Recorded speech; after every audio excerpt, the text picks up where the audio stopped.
Pegue sua xícara, ajuste suas posições porque o Expresso BDC está no ar. A primeira dose de informação para o seu dia render mais. E, cara, para quem acompanha o mercado bem de perto, esse fim de semana foi um teste para cardíaco, né? Ah, com certeza. Haja estômago. E haja cafeína também para aguentar essa volatilidade toda. Pois é, a gente precisou de nervos de aço. Bom, bem-vindos ao nosso mergulho de hoje. A missão aqui é tentar decifrar de forma bem clara esse caos absoluto que tomou conta dos gráficos nos últimos dias. As manchetes apontaram por um pânico geopolítico severo, tipo os ativos de risco sangraram feio, mas a realidade na blockchain é outra história. O grande desafio nesses momentos é justamente separar, sabe, aquele ruído de curto prazo do sinal estrutural de verdade. E hoje a gente vai dissecar isso em 3 pontos principais. Saca só. Primeiro, a gente vai falar da mecânica de liquidez que derrubou o Bitcoin nesse choque geopolítico.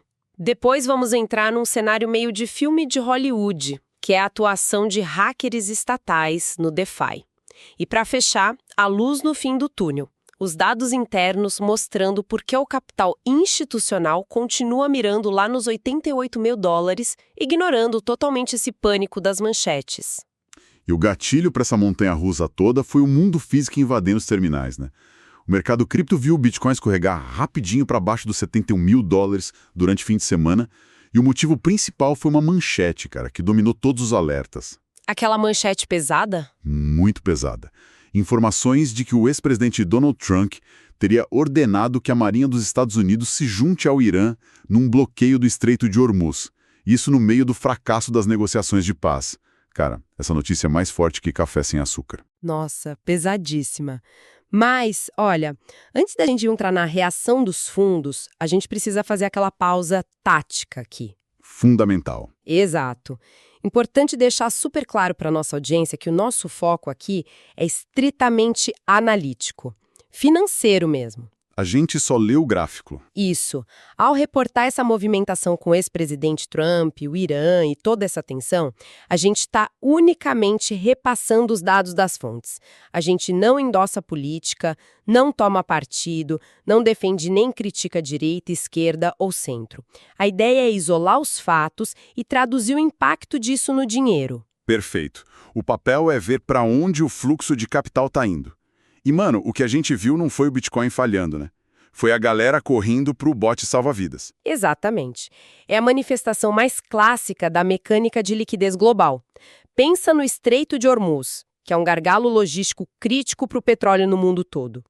Quando surge uma ameaça de bloqueio lá, o gestor de risco macro já pensa, putz, choque na oferta de energia, inflação alta, ele tira o capital do risco na hora. E o petróleo dispara.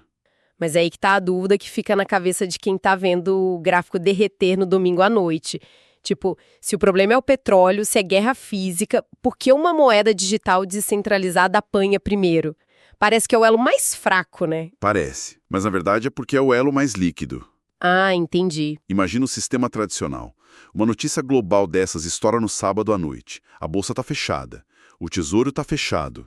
O gestor de fundo que precisa reduzir risco urgente não consegue vender ações da Apple na madrugada de domingo. Só sobra o mercado cripto que é 24/7. Exato. É o único mercado global aberto com liquidez profunda o suficiente para absorver a ordem bilionária. Bizarro na rua. A pessoa toma um susto tão grande que pula da cadeira e derrama o café todo no teclado. É bem isso. Destrói o equipamento não porque o problema da rua entrou pela janela, mas pelo pânico de reagir a um barulho sem nem entender o que estava acontecendo. O fundo precisa de caixa e o botão de venda do Bitcoin é o único que está aceso no painel. É uma analogia perfeita. A venda não acontece porque a tecnologia ficou ruim. O ativo cumpre a função de liquidez imediata dele. É só para gerar caixa. E assim que os mercados abrem na segunda, a poeira baixa e o dinheiro inteligente volta porque o fundamento não mudou nada. Só que, bicho, enquanto a gente tenta entender essa afobação do investidor com o mundo físico, tem uma outra vulnerabilidade bem mais sinistra rolando. O que nos leva para nossa segunda pauta. O velho oeste digital. É brincadeira o que está acontecendo. A guerra entre nações não é só navio fechando estreito. Foi direto para dentro da blockchain. E o contraste nas nossas fontes é assustador. Total. É uma guerra cibernética de nível estatal Muito sofisticado agora. Saca só. De um lado, a gente tem a Rússia e o Irã usando cripto para fugir de sanção econômica. Um negócio mais discreto, lavar um dinheirinho aqui e ali por fora do dólar. Mas a Coreia do Norte, mano, tá em outra frequência. A notícia diz que hackers patrocinados pelo Estado norte-coreano estão drenando bilhões do mercado. Bilhões com B maiúsculo. Bilhões. Eles não estão fazendo comércio escondido. Eles estão invadindo o protocolo na cara dura. Mas peraí, a premissa da blockchain não é ser totalmente pública e transparente? Como alguém rouba o banco da cidade em plena luz do dia e sai andando? É porque o objetivo é outro e o alvo também. A vulnerabilidade não está no Bitcoin em si, na camada base. Está nas camadas construídas em cima, principalmente no DeFi, as finanças descentralizadas, e mais especificamente nas pontes, as cross-chain bridges. As pontes, tá. Isso. Se alguém quer mandar valor da rede Ethereum para outra rede, não manda a moeda de verdade. A ponte pega o dinheiro, tranca num contrato inteligente, que é um cofre digital, e emite um saldo na outra rede. Entendi. É tipo construir uma caixa forte gigante, só que feita inteira de vidro à prova de balas, e colocar o dinheiro da cidade toda lá dentro. Boa. A blockchain garante que todo mundo veja o dinheiro em alta resolução pelo vidro. Mas se o gerente do banco, que é o programador, deixar uma frestinha na porta, o hacker entra e rapa tudo. A cidade inteira assiste ao vivo, mas não tem polícia para parar. É exatamente isso. O código é a lei. Se o contrato tem uma falha lógica e o hacker norte-coreano acha essa falha, a rede vai processar a transação. A blockchain só valida que as regras do código foram seguidas. Não tem como ligar para o gerente e pedir estorno. Cara, e o nível de sofisticação, né? As fontes falam de engenharia social pesada, falsas vagas de emprego no LinkedIn. Os caras mandam um PDF infectado para o desenvolvedor principal com uma proposta de salário absurda. É um roteiro de cinema. O cara abre o PDF, o hacker rouba as chaves do cofre de vidro e já era. A segurança nunca é demais nesse mercado, é o risco do código mesmo. É o preço da soberania financeira. Sem banco central para cobrir o rombo, a auditoria vira a responsabilidade de quem coloca o dinheiro lá. E no curto prazo, são ataques pesados, financiados por inteligência de Estado. E aí a gente junta as duas coisas, né?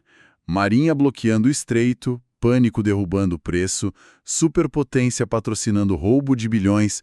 Qualquer um com juízo pensaria em jogar a toalha, derramar o resto do café na pia e ir para a renda fixa. Por que a gente continua nesse nível de risco? Porque existe um abismo entre o que a manchete fala e o que os dados internos da rede mostram. E aí entra a nossa luz no fim do túnel. Conta pra gente. Se a gente olha os dados on-chain, o que a gente vê nessa queda abaixo dos 71 mil não é desespero de todo mundo, é a exaustão dos vendedores. O raio-x do mercado. Isso. Tem uma métrica chamada perdas realizadas. Ela mostra moedas sendo movidas com prejuízo. E essa métrica está secando rápido no meio desse pânico todo. Ou seja, o cara do varejo, o mão de alface que se assustou com o barulho na rua já vendeu. Os ursos estão cansando. Exato. Quem ia vender por reflexo já vendeu. O estoque de moeda na mão de quem se desespera acabou. Quem segurou até agora não vai vender só porque deu uma notícia ruim lá fora. Os touros estão tomando um café duplo agora para voltar para o jogo. Tão mesmo. E a cereja do bolo para essa volta rumo aos 88 mil dólares é quem está comprando, o mercado à vista. E tem dois motores aí ignorando o risco de guerra. Os ETFs e o prêmio da Coinbase. Opa, o prêmio da Coinbase é um termômetro fortíssimo, né? É o melhor radar para o dinheiro de Wall Street. A Coinbase é onde os grandões dos Estados Unidos operam. Quando o preço lá está mais caro que na Binance, por exemplo, a gente chama de prêmio da Coinbase. Isso quer dizer que o institucional americano está pagando mais caro porque está com pressa de comprar o fundo. Eles estão sugando a liquidez que o varejo jogou fora no domingo. Literalmente, eles estão absorvendo tudo. Eles compram porque o horizonte de tempo deles não é amanhã, é algoritmo TWAP. Explica esse robô para nossa audiência. É um algoritmo que divide ordens de bilhões em milhares de compras pequenininhas por dias ou semanas. Esse robô não lê o noticiário sobre o Estreito de Hormuz. Ele olha para a alocação para os próximos 10 anos. Então, uma queda abaixo de 71 mil por causa de um susto logístico não é venda para eles. É dia de promoção. Promoção de ativo escasso. É brutal a diferença. O cara de casa acha que está salvando o próprio dinheiro vendendo no desespero, enquanto o gestor do fundo está ali agradecendo o desconto. E esse fluxo de ETF é uma máquina de comprar, né? Uma pressão constante. Isso cria um piso muito forte, por isso que os 88 mil não dependem de uma paz mundial perfeita. Dependem da escassez matemática contra essa compra constante. O que nos leva para a nossa consolidação, né? A famosa conta do café. A grande lição prática que a gente pode tirar hoje. Porque não adianta entender de robô e liquidez se não souber o que fazer. Exatamente. A estratégia agora exige disciplina pura. E o segredo, quem acompanha a gente sabe, não é reagir à notícia de ataque hacker no desespero. É ver onde as baleias estão colocando as ordens de compra, mapear as zonas de liquidez profunda. É aí que está o valor de não vender na incerteza. O recuo do mercado serve para identificar esses suportes institucionais. E para isso que serve a Bunker Digital Consultoria, né? No nosso relatório Premium de hoje, a equipe traduziu essa bagunça toda de dados on-chain em pontos de entrada claros. Em vez de se afogar no fluxo de Wall Street, a gente desenha um mapa para surfar junto com eles rumo a esses 88 mil. Com certeza. E olha, antes da gente encerrar nossa transmissão, eu queria deixar um pensamento, uma provocação para nossa audiência mastigar durante o dia. Manda! Pensa bem. De um lado, a gente tem estados-nação inteiros com inteligência cibernética pesada, como a Coreia do Norte, criando filme de espião só para roubar essas moedas a qualquer custo.